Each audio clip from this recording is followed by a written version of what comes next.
Cristiano Ronaldo dulu pernah dianggap player paling sampah ke MU. Awal 2000 macam tu lah, bola sepak penuh striker yang klasik lah, tinggi, kuat and main poacher kat depan. Tapi bila datang seorang budak Portugal yang 18 tahun, rambut spiky, memang nampak rebel gila kan, dan suka tunjuk skill setiap kali pegang bola. Dia nak buktikan yang dia boleh jadi pemain terbaik dunia kot masa tu. Tapi masa tu dia memang main dengan penuh emosi, nak tunjuk skill, nak impress crowd, nak jadi the entertainer. So dia kena kritik sebab dia selfish dan juga terlalu flashy.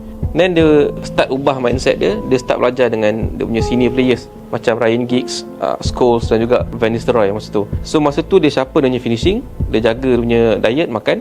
Dia train gila-gila sampai badan dia memang dah jadi beast gila lah. Dan dari situ dia ubah daripada showman, dia jadi a goal machine. Dan because of that, dia menang Ballon d'Or pertama masa tu tahun 2008, yang membantu masa tu juga dia bantu Manchester United menang Champions League dan Premier League dalam dia punya first season. Tapi bila dia pindah kepada Madrid, ramai yang expect dia akan kekal main macam tu lah, laju, flashy. So bila umur dia makin naik dan dia tahu kalau dia stay dengan style yang sama, career dia akan cepat habis lah. So dia evolve cara dia main, dia belajar dia punya positioning and timing. Dan masa tu juga dia kerja dengan fitness expert untuk tingkatkan dia punya power and explosiveness. Usain Bolt sendiri pun pernah bagi tips dekat dia untuk lari, cara nak lari kan masa sesi training. Hasil daripada transformation tu, dia jadi top scorer of all time for Real Madrid. Dia pecah rekod demi rekod. Dia menang lagi 4 Ballon d'Or, 4 Champions League, dan dia skor lebih 450 gol within 438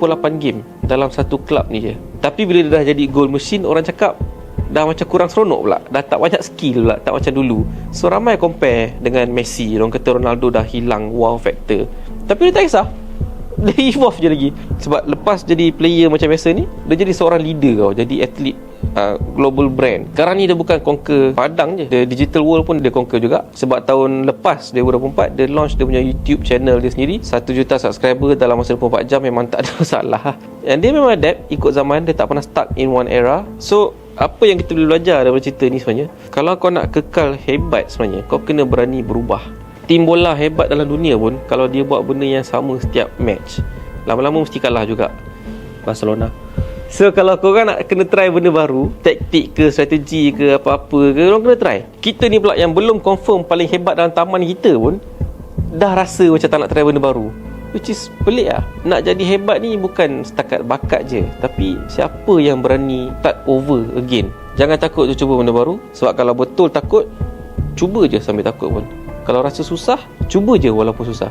Bila kau dah ambil first step kau ni, kau akan jumpa version of yourself yang lagi complete, yang lagi evolve, yang lagi better.